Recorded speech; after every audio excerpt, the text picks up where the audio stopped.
ഞാൻ ഇനി പറയാൻ പോകുന്ന കാര്യങ്ങൾ നിങ്ങളുടെ എനർജി വർദ്ധിപ്പിക്കുക മാത്രമല്ല, നിങ്ങളുടെ എൻഡ്യൂറൻസും വർദ്ധിക്കും. നിങ്ങൾ ശ്രദ്ധിച്ചിട്ടുണ്ടോ, നിങ്ങൾ കഴിക്കുന്ന ഭക്ഷണത്തിൽ കൂടുതലും പ്രോസസ്ഡ് ഫുഡ്സും ജങ്ക് ഫുഡ്സുമാണ്. അതുകൊണ്ട് നമ്മുടെ ശരീരത്തിൽ ഷുഗറും കഫിനും ആണ് ചെല്ലുന്നത്. ഇത് കഴിച്ചു കഴിഞ്ഞാൽ നമ്മൾ ഉഷാറാവും എന്നുള്ള തോന്നലാണ് നമുക്കുള്ളത്. യഥാർത്ഥത്തിൽ നമ്മുടെ ശരീരത്തിലുള്ള പെറ്റിക് മോളിക്യൂൾസിനെ മാറ്റി നിർത്തിക്കൊണ്ട് കുറച്ചു നേരത്തേക്ക് നമുക്ക് ഉന്മേഷം തോന്നിക്കുന്നു, അല്ലാതെ എനർജി കൂട്ടുന്നില്ല. അപ്പോൾ എങ്ങനെയാണ് എനർജി കൂട്ടുക?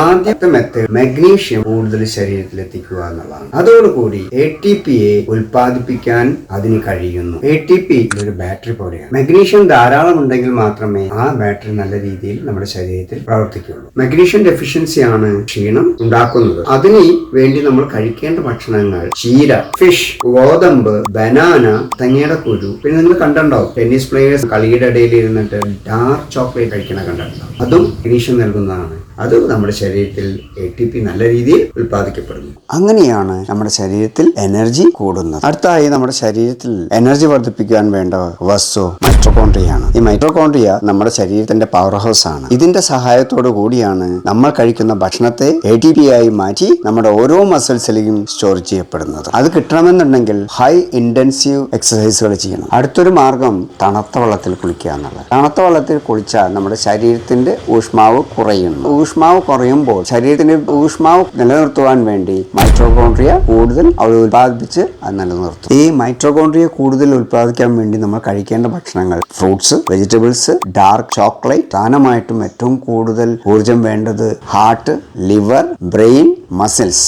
അത് കൂടുതൽ ഉൽപ്പാദിപ്പിക്കണമെങ്കിൽ ഈ പറഞ്ഞ രീതിയിൽ മാത്രമേ സഹായിക്കുകയുള്ളൂ. അടുത്തത് സോഡിയവും പൊട്ടാസ്യവുമാണ് നമ്മുടെ എനർജി കൂട്ടുവാൻ സഹായിക്കുന്നത്. ഈ രണ്ടും നമ്മുടെ ശരീരത്തിൽ ഇലക്ട്രിക് പമ്പായി പ്രവർത്തിച്ച് നമ്മുടെ മസിൽസിലേക്കും നെർവസിനെയും എനർജി നൽകുന്നു. ഈ രണ്ട് മിനറൽസും നമ്മുടെ ശരീരത്തിലെ ATPയുമായി യോജിച്ച് പൊട്ടാസ്യം അയോണിനെ നമ്മുടെ സെല്ലുകളിലേക്ക് കൊണ്ടുപോവുകയും സോഡിയത്തിനെ പുറന്തള്ളുകയും ചെയ്യുന്നു. അങ്ങനെയാണ് നമ്മുടെ ശരീരത്തിൽ എനർജി കൂടുന്നത്. ഇപ്പോൾ നിങ്ങൾക്കൊരു സംശയം മനസ്സിൽ വന്നിട്ടുണ്ടാവും, എത്ര പൊട്ടാസ്യം എത്ര സോഡിയം നമുക്ക് ലഭിക്കണമെന്നുള്ളത്. അത് ഇതിനു മുമ്പിലത്തെ വീഡിയോ നിങ്ങൾ ചെക്ക് ചെയ്താൽ നിങ്ങൾക്ക് കാണാൻ കഴിയും. അടുത്തായി വേണ്ടത് നമുക്ക് B വിറ്റാമിൻസ് ആണ്. ഈ B വിറ്റാമിൻസ് നമ്മൾ കഴിക്കുന്ന ഭക്ഷണത്തിൽ ഉള്ള കാർബോഹൈഡ്രേറ്റ്, ഫാറ്റ് എന്നിവയെ മൈറ്റോകോൺട്രിയയുടെ സഹായത്തോടു കൂടി എനർജിയാക്കി മാറ്റി നമ്മുടെ ശരീരത്തിന്റെ എല്ലാ ഭാഗത്തേക്കും വേഗത്തിൽ എത്തിക്കുന്നു. കുറയും തോറും ഇതിന്റെ സ്പീഡും കുറയും.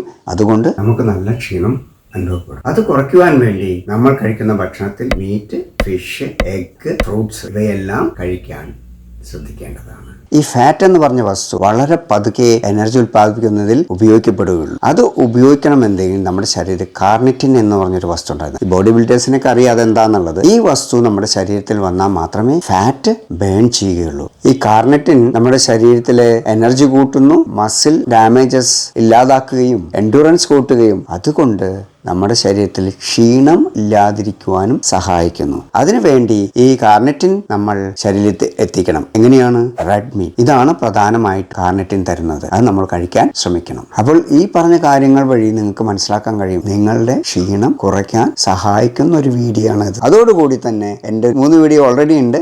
അത് 3 കാണണം. നിങ്ങൾക്ക് പല കാര്യങ്ങളും അതിൽ നിന്ന് പഠിക്കാൻ പറ്റും. Thank you.